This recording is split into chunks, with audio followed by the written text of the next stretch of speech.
Aujourd'hui, on parle des quadricycles légers motorisés. Si cette appellation ne vous dit rien, c'est peut-être parce que couramment, on parle plus souvent de véhicules sans permis. Mais au fond, ces quadricycles légers motorisés, que sont-ils et sont-ils réellement sans permis?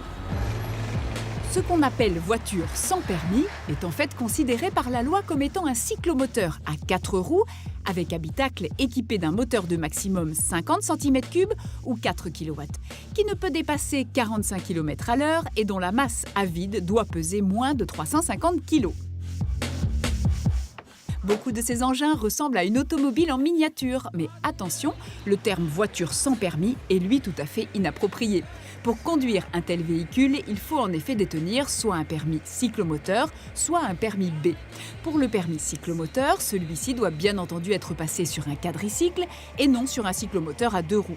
Si on a longtemps parlé de voiture sans permis, c'est parce que les personnes nées avant le 15 février 1961 sont dispensées du permis pour toutes les catégories de cyclomoteurs, qu'ils soient à 2, 3 ou 4 roues.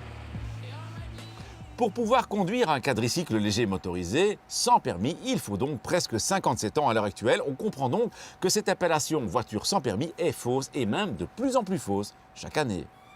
Parmi les autres conditions, signalons que l'âge minimal pour obtenir le permis spécifique à ces quadricycles est de 16 ans, comme pour n'importe quel cyclomoteur, et il est de 18 ans pour pouvoir embarquer un passager.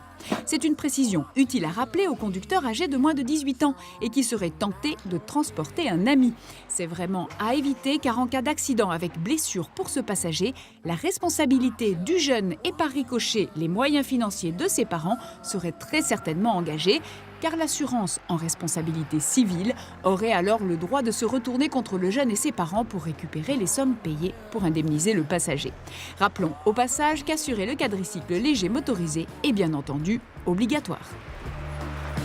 Sur la route, les conducteurs de ces engins doivent se conformer aux règles qui concernent les véhicules automobiles à une restriction importante près, c'est qu'ils ne peuvent ni accéder aux autoroutes ni aux routes pour automobiles. Enfin, rappel important, tous les cyclomoteurs à 2, 3 et 4 roues doivent être immatriculés car on arrive à la fin de la période de tolérance.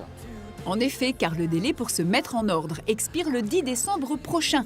Si vous possédez un quadricycle léger motorisé et que celui-ci n'est toujours pas immatriculé, il est donc grand temps de vous mettre en règle, sinon, après le 10 décembre, vous ne pourrez plus l'utiliser sur nos routes.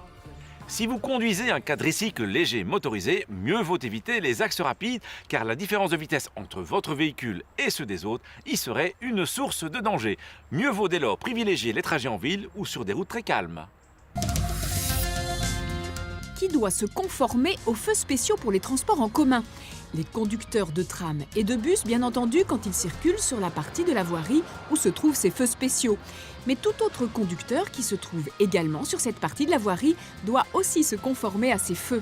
C'est notamment le cas des taxis et des cyclistes quand ils sont admis à y rouler, ou encore des conducteurs qui virent à droite et qui vont utiliser une bande de bus pour virer, tel que prescrit dans le code de la route. À la semaine prochaine et d'ici là, bonne route!